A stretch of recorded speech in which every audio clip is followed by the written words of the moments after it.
Bismillah ar-Rahman ar-Rahim, salam alaikum wa rahmatullahi ta'ala wa barakatuhu. J'ai pas hier enregistré parce que c'était la fatigue qui m'a prise et il me semble que ça fait une éternité, enfin en ce qui me concerne. Et donc, excusez-moi, il y a la lumière qui clignote, je ne sais pas pourquoi. Qu'est-ce qui se passe? Qu'est-ce qui se passe, ma chérie? Ah, c'est bon. La ilaha illallah Muhammad Rasulullah. On s'était arrêté, alors j'espère que vous allez bien d'abord et que votre vie ne sera que meilleure. Les jours se succèdent, les, les informations grossissent et la peur commence à envahir le monde. Ce n'est que la peur. Le monde n'a pas changé. Ce sont les gens qui ont changé et essayé d'esclaver les autres, c'est toujours le même problème. Qu'ils soient esclavés physiquement ou mentalement ou économiquement, c'est toujours la même chose. Ils ont commencé par esclaver leurs propres femmes, leurs propres tribus, puis après esclaver d'autres tribus sur une autre tribu, et ainsi de suite. J'ai arrivé jusqu'à ils sont allés sur un continent, ils ont pris des gens qui n'étaient pas de la même couleur qu'eux, donc ils les ont esclavés. Ils sont allés dans un continent où il y avait des gens qui avaient aussi pas la même couleur qu'eux. Ils leur ont pris leur terrain et les ont tués, donc c'est les Indiens d'Amérique. Ils voulaient aller dans d'autres continents, ils sont allés chez les aborigènes, chez les Esquimaux. Euh, c'est toujours la même rengaine. Nous, on est arrivé à un monde qui s'appelle un monde civilisé, soi-disant. Alors, qu'est-ce qu'il y a de civilisé dedans? Il n'y a rien. Il y a juste qu'on a compris qu'il y avait une matière qui s'appelait l'énergie qu'on pouvait utiliser pour fabriquer la matière qui est sous nos pieds, la transformer tout simplement. Or, on est dans ce stade-là, on est en train de prendre cette matière, de la transformer et essayer d'esclaver les autres en les faisant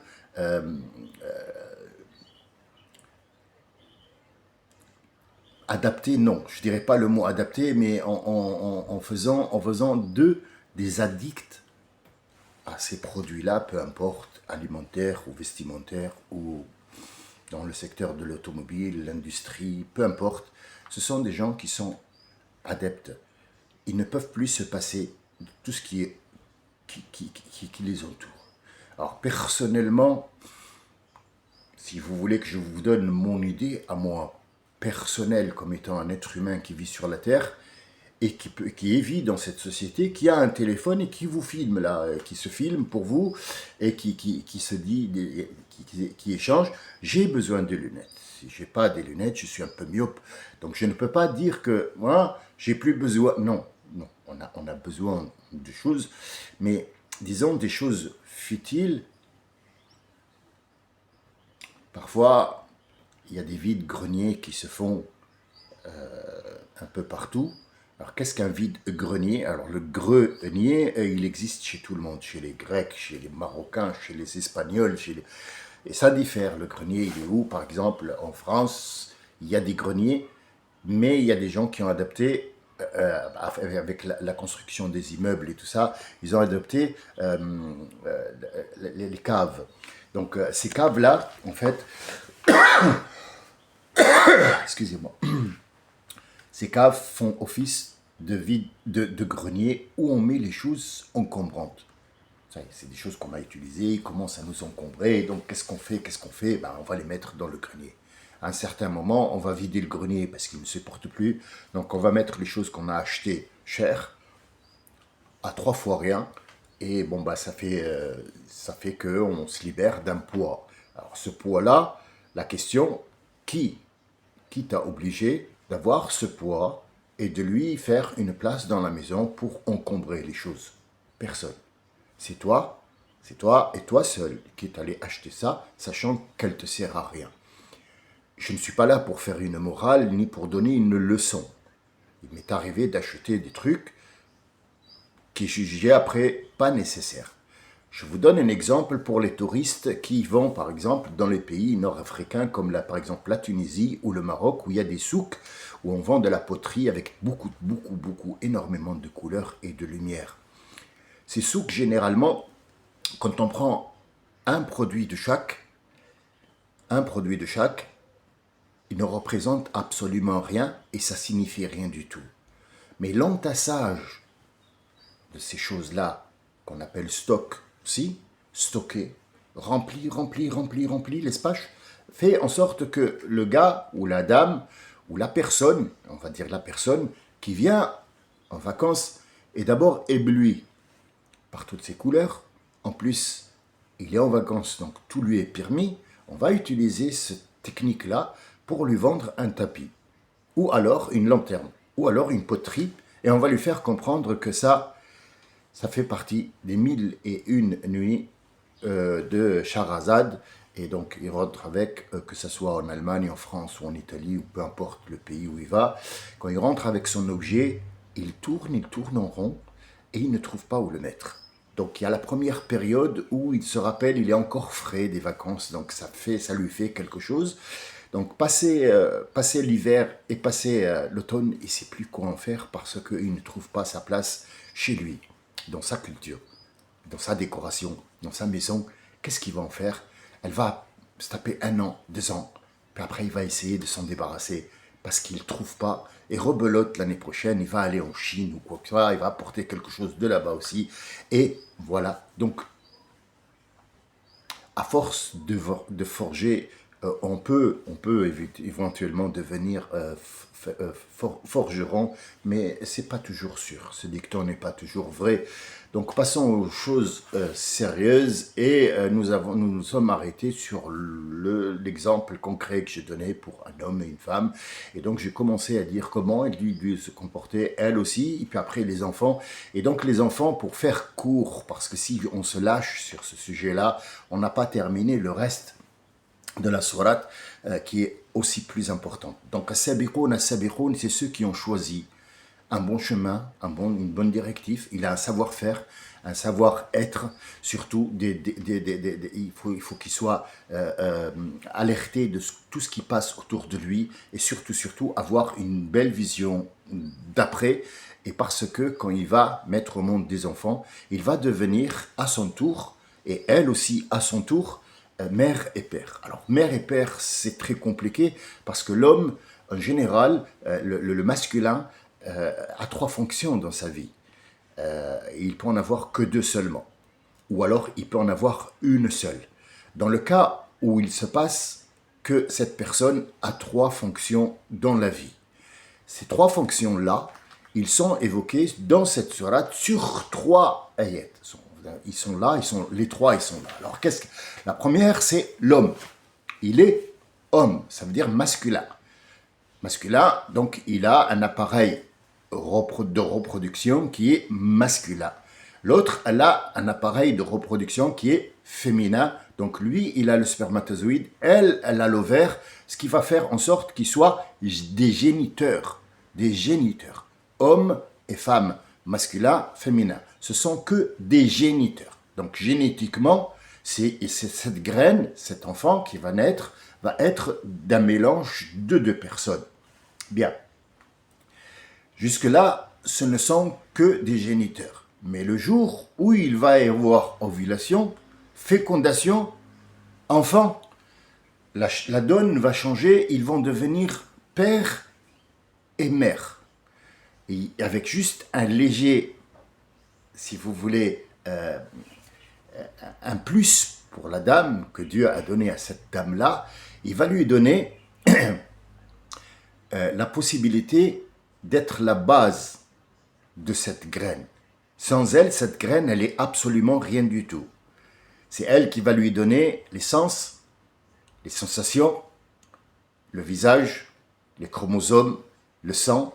Il va manger la même nourriture qu'elle, le même mot qu'elle, il va partager les mêmes pensées qu'elle, jusqu'à ce qu'il sorte. Donc la maman est maman avant le papa. Elle est maman depuis le premier jour où ce spermatozoïde est rentré, elle est maman. Donc en fait, la dame peut se permettre de dire, le féminin, si vous voulez, le sexe féminin, peut se permettre de dire que, et c'est Dieu qui l'approuve dans le Coran, ce Coran que tout le monde déteste, il dit que la dame est à l'origine de toute chose, c'est elle qui fabrique la société. Cet homme, hein, qui gueule de partout et qui fait des malheurs partout, ça ne veut pas dire qu'il n'y a pas des femmes qui en font pas, mais il est absolument, il vient d'une femme. Et il va avoir une femme et il va fonder une famille où il y aura une ou plusieurs femmes. Donc en fait, l'islam est venu à un certain moment où il maltraitait les femmes. Et la première réaction de ce monsieur que vous détestez, qui s'appelle Mohammed sallallahu alayhi wa sallam, il leur a dit « Ittaqullah » ayez peur de Dieu. Cette femme que tu maltraites ou que tu vends ou que tu tues, tu viens d'une femme comme elle. Est-ce que tu la respectes? Oui, il respecte sa mère, mais il respectera pas sa fille, il va la tuer, ou sa femme, il va la maltraiter, mais il a peur de sa mère, et sa mère, c'était une fille, et c'était aussi une femme ou l'épouse de quelqu'un d'autre. Vous voyez cette égalité que rapporte ce Coran-là à la femme, il lui dit, fais attention à ce que tu fais, parce que c'est toi qui fabrique la société, c'est pas l'homme. L'homme, il apporte une matière brute dans ce monde, et il apporte un savoir-faire s'il en a, bien sûr, et un savoir-être s'il en a aussi. S'il en a pas, c'est le monde à l'envers. Est-ce que ces gens-là, ils sont sains d'esprit, sains de corps, sains d'idées? C'est pas parce qu'ils sont sabiqoun à sabiqoun que il y aura toujours des épreuves. Il y aura toujours des épreuves. Cette vie-là, on vient d'une mort, donc d'un néant, et on est en vie. Pour nous, c'est une bénédiction d'être en vie. Pour Dieu, c'est un passage obligatoire où tu vas subir. Quoi? On ne sait pas. Il y a quelqu'un qui va subir l'argent. Il y a quelqu'un qui va subir le malheur. Il y a quelqu'un qui va subir des pertes. Il y a quelqu'un qui va subir la chaleur. Il y a des gens qui vont subir le froid. Ils doivent s'adapter et avoir une progéniture qui va naître dans ce froid-là et il va le subir à son tour jusqu'à sa mort et il va disparaître pour retourner dans le néant. Et là commence, si vous voulez, une autre façon de vivre ou un autre être que ici qui est matière. On va passer à la dématérialisation des cellules, de tout ça, pour vivre dans un autre monde où il n'y a que les sentiments et le ressenti. Donc à peu près, c'est ça, et c'est cette perle-là qui est cachée, qu'on ne voit pas. On peut l'interpréter de manière différente, et chacun l'interprète sur son propre corps, sur son propre vécu, sur son propre truc. Maintenant, c'est large. On ne peut pas se limiter à ce que moi je viens de dire parce que je peux ouvrir 50 millions de portes, mais est-ce que c'est nécessaire que d'ouvrir des portes qui ne sont pas à moi, à d'autres? Celui qui m'a écouté ou qui suit cette sourate, al-Waqi'a, va tout à fait se trouver à l'intérieur. Mais il ne va pas forcément trouver son fils ou sa mère. Or, sa mère ou son fils ou son père ou son voisin ou son collègue ou son ami ou son... peu importe une autre personne à qui il va montrer cette waqi'a, il va lui dire voilà, al-waqi'a, ça s'appelle, c'est ce que j'ai vécu, c'est ce qui a eu lieu. Al-waqi'a, la chose qui a eu lieu me concernant. Et chacun regarde, c'est ce qui a été, ce qu'il a vécu. Donc al-waqi'a, c'est ce que j'ai vécu. Donc sabiqoun, c'est ceux qui ont pris une bonne manière, qui ont compris qu'il y a des perles, qu'il faut aller chercher. Voilà. Est-ce que je m'arrête là pour Sabiqoun à Sabiqoun? Oui, parce que sinon on ne finit pas. Je n'aurais pour 20 ans, 30 ans, j'aurais pas fait au moins 50 personnes pour les mettre dans cette sourate, mais chacun s'y trouvera, Inch'Allah. Faites-moi confiance, réfléchissez un petit peu, relisez encore une fois, faites les relations entre les choses, vous allez vous retrouver quoi qu'il arrive. Et après, on passe directement, Allah Azza wa Jalla dit « Et Ashab al-Yamin ». Ici, Ashab al-Yamin, avant, au début, il est appelé Ashabul Maymanati. Alors, la différence entre Maymanati et Yamin, Al-Maymana, c'est tout ce qui est droiture. Tout ce qui est droiture. Dans tous les domaines. Et chacun sa droiture, chaque chose a sa droiture. Une couturière ne peut pas coudre debout. Un exemple tout bête. Un cuisinier ne peut pas cuisiner assis sur une chaise. Ce sont des droitures. Mais est-ce que nous on parle de cette droiture-là? Alors, al-maymana, ashab al-maymana, c'est toutes ces droitures-là. Ne pas, par exemple, prenons l'exemple d'un cuisinier. Un cuisinier, il a la droiture d'avoir sa cuisine propre. Il doit avoir les mains propres. Il doit savoir ce qu'il mélange. Il doit savoir que les aliments, ils sont bien. Après, il va les servir à des gens, donc il va leur donner non seulement un visuel, mais un odorat, et puis après, une sensation de bien-être, ainsi de suite. Donc, ça s'appelle ça une droiture. Est-ce que cette droiture-là peut changer? Oui, quand le cuisinier, c'est un loupard qui est sale, qui ne sait pas cuisiner, ou sa cuisine n'est pas bonne. Alors, est-ce qu'on s'arrête là? Non. Moi, j'ai mis toutes les maymanas, mais on va dire que même un cuisinier, on peut parler de lui comme étant finance. Est-ce qu'il paye ses impôts? Est-ce qu'il paye ses ouvriers? Est-ce que ce qu'il présente aux gens correspond à ce que les gens ont demandé? Tout ça, ça rentre dans al-maymana en général. Mais ashab al-yamin, ici, on parle d'un savoir-être. D'un savoir-être et non pas d'un avoir. Ce qu'on a, ce qu'on possède, ce qu'on fait, ce qu'on fabrique, la matière avec laquelle on travaille, le métier qu'on exerce, ici n'a pas lieu d'être. Là, on parle d'une généralité. Al-maymana, c'est une généralité. Wa ashab al-yamin, c'est une autre. On a encore tamisé parce qu'il y a des gens qui ne sont pas forcément dans le yamin, mais qui ne font pas de mal. Donc ils sont neutres. Et ces gens-là, on va les retrouver dans une autre sourate. Ces gens-là, ils n'auront ni punition, ni ils seront récompensés. Donc ils seront entre les deux jusqu'à ce que... J'en dis pas plus sur ces gens-là qui sont évoqués. Vous allez voir un jour, on va y arriver, Inch'Allah, et vous verrez que ces gens-là existent bel et bien et qu'ils ne sont pas nommés dans cette sourate, mais ils sont nommés dans l'autre. C'est ceux qui ont ni plus ni moins, ils sont dans le très entre. Ils sont dans l'entre. Ashab al-Yamin, ici, comme je viens de le dire, c'est une sorte de gens qui ont eu une droiture qui peut avoir des failles, mais en général, elle a été tracée tout droit. Je n'ai pas volé, je n'ai pas pris le truc des autres, j'ai essayé de vivre à la autres avec mes défauts, avec mes idées qui peuvent parfois heurter d'autres ou parfois une mécompréhension de l'autre et ainsi de suite. Donc tout ça rentre dans le al-ashab al-yamin, ceux qui ont choisi une droiture. Ça peut être une croyance, ça peut être un bon travail, ça peut être une belle entreprise où il attrape par exemple, allez, on revient au cuisinier, il a dit, moi, je vais essayer de faire que des produits frais ou de saison. Je ne ferai pas quelque chose, par exemple, hein, c'est ce qu'on vit aujourd'hui. Maintenant, après, cet exemple-là ne pourrait pas éventuellement être évoqué à un certain moment où il n'y avait pas tout ça. Hein, dans le désert, avant, sous une tente, on ne parle pas de cuisinier 4 étoiles, monsieur, machin, je sais pas quoi, je te baisse, non. Là, c'est le monde qu'on connaît, que tout le monde connaît à travers cette télé qui a fait le tour du monde et qui a fait connaître les gens à travers ce petit écran et à travers cette technologie qu'on a découverte. Sachez que quand tu choisis une droiture dans quelque chose et que cette droiture-là, il n'y a pas les ingrédients pour la faire, tu peux basculer vers là. Al-mash'ama.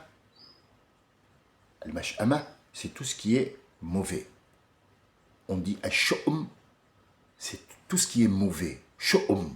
Oh là là, ce qu'il est mauvais, ce qui sent mauvais, ce qui peut faire des choses mauvaises. Donc, que ça soit toujours dans les sens, il sent mauvais, il est mauvais quand on le voit, et on ressent des trucs mauvais. En fait, c'est dans ce sens-là qu'on va. C'est pas, par exemple, il est moche, ou il a un gros nez, ou il a des grosses joues, ou il a une grosse tête. Non, non, c'est pas ça du tout. C'est la chose qu'il présente. Ici, on parle des choses qu'il présente, que ce soit dans la droiture, ou on va le voir après pour les gens qui n'ont pas choisi la droiture. Bien. Fi sidrin makhdoud.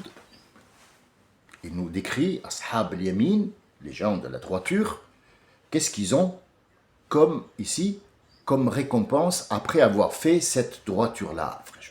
Fi sidrin makhdoud. Alors, à vue d'œil, et quand on traduit ces mots-là, généralement, le premier venu n'a aucune idée de ce que c'est le Coran. Ça peut lui attirer l'attention parce que c'est bizarre. Il y a des trucs qui sont pas... Je comprends pas ce que un arbre avec des épines vient faire là. C'est la première impression. Mais sachant que c'est, si vous voulez, c'est une porte où il y a des tentations pour aller voir ce qu'il y a derrière.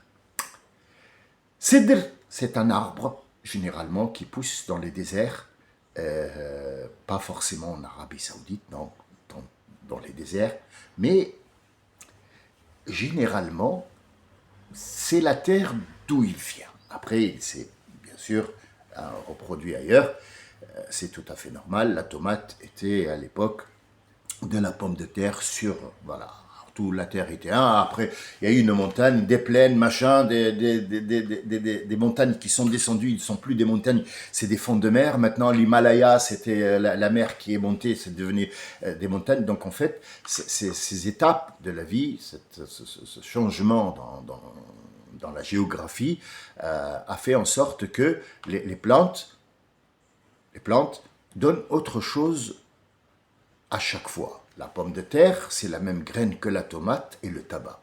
Sauf que la pomme de terre, elle a été dans des hauteurs où elle pousse en haut, la fleur s'asphyxie. Elle ne peut pas avoir la chaleur qu'il faut et la température ambiante qu'il faut pour donner autre chose que des pédoncules, des racines si vous voulez, ou alors des patates, ce qu'on appelle des patates. Sachez qu'il y a en France seulement, dans la banque alimentaire, il y a 1500 sortes de pommes de terre. Bien sûr, ce sont des mélanges. La plante, on a fait si vous voulez, des accouplements entre des sortes, et donc ça a donné toutes ces sortes-là de pommes de terre, mais à l'origine, c'est juste une plante qui a donné cette patate qu'on appelle pomme de terre, que tout le monde maintenant connaît. Qui ne connaît pas la pomme de terre? On l'a fait en milliers de sortes. Et donc, quand elle descend, cette pomme de terre, et qu'elle trouve une température ambiante, où c'est moyen, une fois c'est froid, une fois c'est chaud, la terre, elle respire, ainsi de suite, elle n'est pas sec, elle n'est pas mouillée, là, elle donne des tomates. Bizarre, c'est bizarre. Mais c'est comme ça, c'est en fonction de d'où elle vit, elle donne la même chose que la pomme de terre, sauf que lui, elle est dans la terre, donc ça va être des féculents. La tomate, ça va donner un fruit. C'est un fruit, la tomate, ce n'est pas un légume, et elle va donner de la tomate ou de vitamine A, machin, de la, je sais pas quoi, là, bon, on va pas rentrer dans les détails des vitamines. Et quand elle est dans un état où la terre est saturée d'humus, comme par exemple les trucs volcaniques, ou alors dans l'équateur, la terre est saturée de métaux, saturée de vitamines, saturée de tout. Mais le problème, c'est qu'en haut, elle est saturée d'eau. C'est une terre qui respire les bonnes choses en bas, mais ne respire pas l'air comme il faut, elle ne respire que de l'eau, de la vapeur d'eau.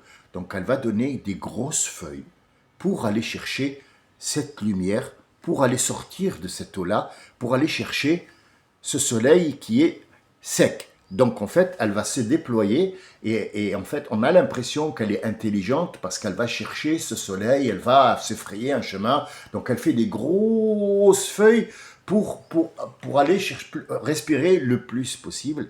Et en fait, ça donne du tabac. Après, c'est les gens qui ont découvert qu'est-ce que c'est que cette tomate, qu'est-ce que c'est que ce truc, qu'est-ce machin. À Sidr, c'est la même chose. Ce sont les arbres qui ont des épines. Les arbres qui sont indomptables par l'homme. Les arbres qui ne donnent pas de fruits, mais ils donnent des épines. Ici, la récompense de ceux qui ont pris la droiture dans leur vie, bien sûr, on ne parle que de vie ici, c'est cet arbre-là qui représente la donation de la terre. Vous voyez, son donation de la terre, tu peux me raconter ce que tu veux, madame machin, Farouja ou je sais pas quoi, et l'autre connard, et l'autre con qui raconte des conneries. Ouais, je crois que tu crois rien du tout. Va aux toilettes faire pipi, ferme ta gueule, écoute-moi bien. Sans donation de la terre, t'es absolument rien du tout. T'es un cadavre ambulant qui va bientôt mourir et rejoindre la terre. Donc avec cette donation de la terre, qui est représentée ici par l'arbre, et pas fruitier, parce qu'on va te dire pourquoi il a choisi la banane, pourquoi il n'a pas choisi le dattier, pourquoi il n'a pas choisi le truc, pourquoi ça, eh ben, ferme ta gueule et écoute, tu vas voir qui va te parler de tout ça, mais ouvre tes chakras, ouvre ton esprit, ouvre ce que tu veux, ouvre, faut que tu ouvres quelque chose, une bouteille, ouvre quoi, ouvre tes yeux, ouvre tes oreilles, écoute. L'arbre sans fruit, c'est l'arbre qui va donner de la chaleur, du bois, généralement à cèdre, on l'employait pour ça. Le bois est essentiel puisqu'il va réchauffer et il va faire cuire les aliments. Le feu est indispensable pour la vie. S'il n'y a pas le feu, il n'y a pas l'eau, il n'y a pas l'air. Je ne sais pas. Tu serais peut-être un bibelot sur une bibliothèque quelque part. Je ne sais pas. Chez les Martiens, je sais pas quoi, hein, un cure-dent, on ne sait pas.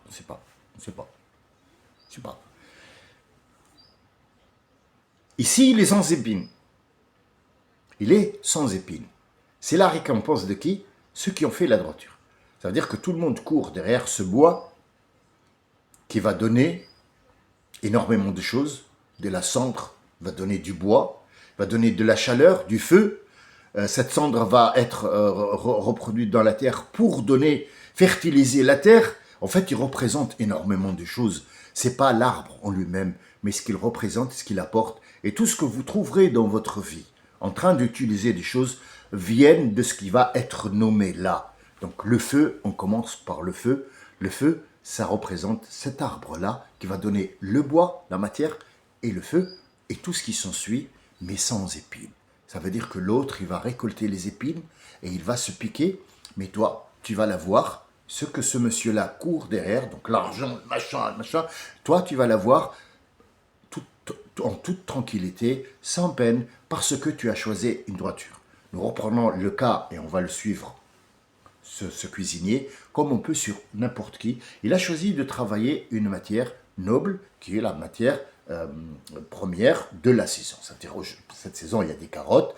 Les carottes ne sont qu'à la période des carottes. Je fais une cuisine avec des carottes nouvelles et non pas des carottes surgelées ou alors dans un laboratoire.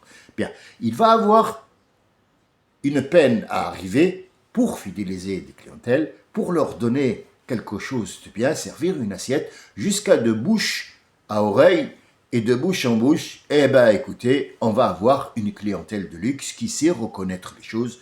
Non seulement il a apporté un savoir, mais il a régalé des gens, mais aussi il a fait comprendre à des gens que cette vie-là, ces matières, il faut pas les endommager, il faut qu'ils prennent le temps et il faut les manger à leur temps et non pas dans un autre temps, et ainsi de suite. Vous voyez tout ce qui en découle. Et là, il va recevoir une gratitude. C'est que l'argent qui va rentrer, il va le savourer. Nous parlons ici d'argent, mais le but, c'est pas l'argent. C'est tout ce qu'il peut posséder dans sa vie. Il va le posséder et il va être fier. Alors là, on passe de la matière au sentiment de la personne. Sidr makhdoud. Makhdoud, ça veut dire sans épines. Ça veut dire que cet argent-là, il va vraiment le déguster comme il a fait déguster aux gens de belles choses. Mettez-le cet exemple dans tout. Vous allez voir que même un éboueur qui n'a rien à fabriquer, va prendre les poubelles des gens, eh ben, il a empêché beaucoup de maladies. Il a fait que le terrain soit propre. Il a fait qu'il n'y a pas des animaux qui prolifèrent, il y a des microbes qui prolifèrent, et il a bien fait son travail. Donc, à un certain moment, il va mériter quelque chose. Ça me rappelle un monsieur qui a dit: je suis éboueur et je vais vous raconter une histoire. Je n'ai jamais, j'aime ce travail, je l'ai fait. C'est pas parce que je n'ai pas trouvé. Alors, je vous rassure tout de suite, il est français. Donc c'est pas la peine de me dire c'est un Nord-Africain ou je sais pas quoi ou un Noir. Non, non, il est français. Il travaille comme éboueur et il adore son métier comme beaucoup adorent ce qu'ils font. Pour toi, c'est rien. Pour lui, c'est un métier et il adore faire ça. Et puis il invente des trucs, comment nettoyer ça et comment faire un manche à balai et ainsi de suite. Donc en fait, chacun son monde. Et ce monsieur-là, il dit: je n'ai jamais, au grand jamais, acheté quelque chose. Je trouve toujours des choses qui me servent à la maison, que je regarde et je nettoie, peut-être que, et puis après je les réutilise pour ne pas acheter. Et en fait, c'est une bénédiction ce travail, puisque il y a des choses que j'ai assemblées, et chez moi c'est beau. Bon, je dis pas que tout est de la déchetterie, mais il y a beaucoup de choses que les gens jettent et que je récupère, je réutilise pour ne pas machin truc. Bon, ses idées à lui, qui fait partie des, euh, des gens qui préservent la planète, mais bon, ça c'est une autre histoire. Il a dit un jour, j'avais des problèmes financiers et donc je faisais la tournée du matin à 6 heures du matin et j'ai trouvé un sac où il y avait 10 000 euros. Alors cette histoire de 10 000 euros en euros de maintenant, parce que l'histoire, ça fait pas longtemps, il est passé à la télé sur BFM, il y a de ça quoi, 10 ans, j'ai pas retrouvé l'enregistrement, malheureusement je l'ai cherché pour appuyer cette idée-là et pour que vous dites pas, elle raconte une histoire qui n'existe pas, elle existe vraiment. Il y a beaucoup d'histoires qui ressemblent à ça et je pense que l'un de vous pourrait connaître quelqu'un qui te dit: moi j'ai trouvé quelque chose. En fait, ce monsieur, il trouve tout dans son métier à lui. Pourquoi? Parce qu'il s'est donné à fond et il a choisi une droiture dans son métier. Vous voyez, on ne parle pas ici ni d'islam, ni de catéchisme, ni de rien du tout. On parle de la droiture comme il est droiture. C'est une droiture. Cette droiture-là, il faut la conserver parce que c'est elle qui va te rapporter de l'argent. Faire en sorte de brouiller les pistes et de fabriquer des trucs à la con à 2 francs 50 pour augmenter le gain parce que l'État te met la pression, donc tu fais n'importe quoi, ça ne devient pas de la droiture. Donc tu n'auras pas cette matière qui s'appelle le feu, le bois, pour que tu puisses réchauffer ton cœur, réchauffer ton foyer et réchauffer aussi ton esprit pour que tu puisses vivre dans cette société-là. Vous voyez, c'est une ouverture à énormément de portes. Nous allons nous arrêter juste ici avec cet arbre, mais nous allons passer à l'autre, dans l'autre enregistrement, là, parce que il faut que j'aille aussi chez le kiné. Vous voyez, alhamdoulilah, après 2 jours de travail intense la nuit, bah oui, mais oui, j'ai travaillé aussi toute la nuit, hein, donc voilà, donc ça reprend forme. Comme dit l'autre, pour qu'on ne me jette pas un mauvais œil. Alhamdulillah, Rabbil Alamin, ça c'est que des donations de Dieu, Inch'Allah. Et donc en fait, je vous invite à réfléchir. Ici, là, aujourd'hui, je parle toujours de mes abonnés. Toute personne qui va mettre un commentaire à 2 balles, ça sert à rien du tout. Rien. Rien. Ça me donne juste de la matière pour parler, c'est tout. Merci. C'est gentil à vous. Faites des commentaires à la con, comme ça, moi, voilà, ça me donne du fil à retordre et puis ça me libère l'esprit. Sachez que cette reprise, c'est une énoncée. Je fais pas de politique, j'en ai rien à foutre, mais je parle de Trump énormément. Pourquoi? Parce que c'est une merde qui a emmerdé les autres et qui est en train de chier sur tout le monde. Donc, en fait, quand on entend un chef d'État rassemblé avec les gros chefs qui dirigent ces 8 milliards de gens, on se demande est-ce qu'on est entre de bonnes mains. Heureusement que ce n'est pas lui qui gère le monde, sinon il nous aurait tués tous, ou il aurait fait du bois, hein, du bois pour la cheminée. Donc cette personne, les propos qu'il a tenus, ce ne sont pas dignes de quelqu'un qui est digne de cette place. C'est un pharaon. et on revoit les choses revivre. Il y a aussi les faux prophètes qui apparaissent à cause de ces gens-là, et il y a tous les signes de la fin des temps. Mais n'ayez crainte quand on dit la fin des temps, c'est pas, en gros, c'est pas très mauvais pour nous. Parce que nous, on passe de cette vie de chien, vie de torture, d'épreuves, pour un monde meilleur que je vous souhaite, Inch'Allah, de mon cœur, de tout mon cœur, de tout ce qu'il y a à enfuir à l'intérieur de mon cœur, qui est mon cerveau et non pas le cœur avec lequel je respire, puisqu'on a été d'accord que ce cœur-là, c'est juste un organe qui donne de l'oxygène. À qui? Au cœur de l'être humain, c'est le cerveau. Utilisez votre cerveau si vous le voulez, ce n'est pas un ordre. Sachez que je ne suis ni professeur, ni philosophe, ni écrivain, si, de temps en temps. Si, de temps en temps. Mais j'écris pour moi-même, c'est tout. Et donc, sachez que les traductions que vous allez voir ou avoir ne sont pas terribles. Ils vous rapprochent, mais peut-être de 20% seulement. Les 80%, c'est à vous d'aller les chercher. Et puis moi, j'essaie de vous donner ce que je peux. Pour les 15 personnes, sachez qu'il y a 8 milliards sur la Terre et que les 8 milliards, là, Trump est en train de les convertir pour son truc. Mais sachez qu'il ne parle ni de Jésus qui crie, ni de Jésus qui hurle. Il parle d'autre chose. C'est son argent, son compte en banque et son bénéfice à lui. Tout le reste, vous fabriquez votre bénéfice avec de l'argent, mais qui n'est pas de la matière, c'est autre chose. C'est de l'or pur, c'est des diamants dans un autre monde qui a un autre sens. Je vous remercie de votre écoute. 36 minutes, c'est beaucoup pour vous. Inch'Allah, j'espère, d'ici cet après-midi, continuer sur ma lancée pour les gens de la droiture, où on n'a pas fini, vous allez avoir une petite surprise, Inch'Allah, qui va étonner tout le monde. Quelque chose qu'on n'a pas vu, qu'on vit avec, mais malheureusement, on ne fait pas attention et on se laisse aller avec tout ce qu'il y a autour. Malheureusement, on est perdu, toujours perdu. J'espère que vous vous êtes retrouvés. J'espère que je vous apporte quelque chose, que je serve à quelque chose dans ce monde, au moins que je puisse dire, j'ai essayé. J'ai pas pu, mais j'ai essayé quand même. Je vous remercie. Je vous dis à tout à l'heure, Inch'Allah, ou à demain.